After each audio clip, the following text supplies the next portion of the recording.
Welcome to my channel. My name is Dr. John. Learning English is fun. Here are a few tips you can make use of every day to get better at speaking English fluently and without hiccups. Practice has no substitution when it comes to speaking English. You have to speak. Studying grammar will never improve your speaking skills. Of course, grammar does provide a guideline or gives you the do's and don'ts about sentence construction. Grammar helps you follow the rules correctly while speaking or writing good English. However, grammar learning does not help you speak English fluently. Again, listening to English movies or podcasts alone will not improve your speaking skill. You have to actually speak. Speaking to a person who is already proficient in the language is the best option. But what if you don't have someone to talk to in English? How can you practice every day? Well, there is a technique that allows you to learn to speak English by yourself. For this, no speaking partner is required. This technique can help improve many aspects of your spoken English: your sentence structure, your grammar, your vocabulary, and most importantly, your ability to express your thoughts and ideas effectively. So, what is this technique? Here is what it is. This is the imitation representing technique. Learning to speak English through imitation. So, how do you do it? When I say imitation, I am not talking about repeating verbatim after native speakers. That is using the exact same words to improve your language skills. No. I'm talking about something a little more advanced and easy to do. Here is how it works.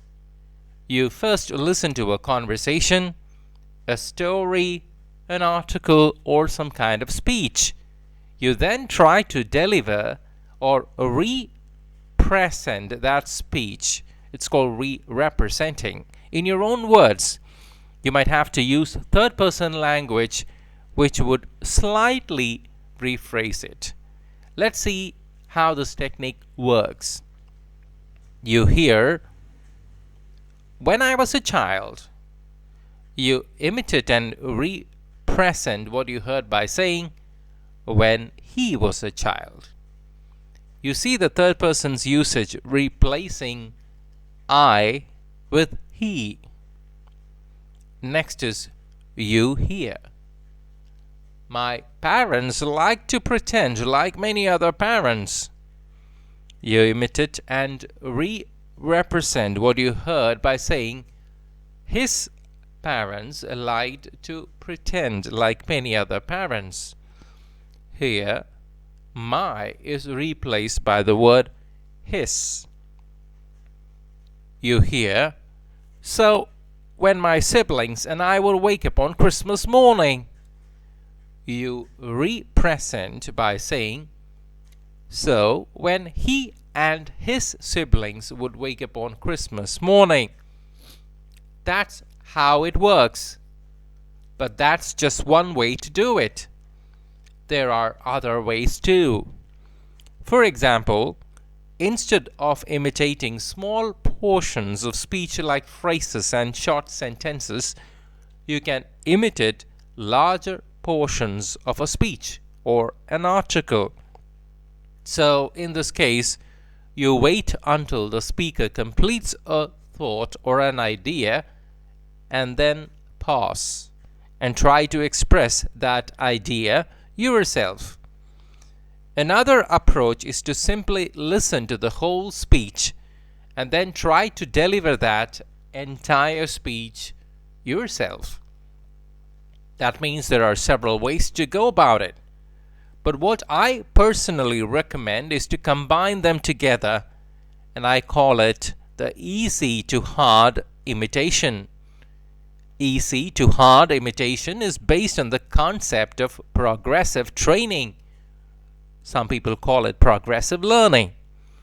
The idea is that you start with something easy and then increase the difficulty of the activity, forcing yourself to get better. If you've been to the gym, you would understand weight training related to this. A number of studies have found this kind of training to be very effective. Here is how you can apply this concept. Start by imitating small portions of speech first, like phrases and short sentences, then move on to imitating larger portions of speech, like long sentences or even groups of sentences, compound sentences, and finally try to deliver the entire speech all by yourself. This technique offers many benefits.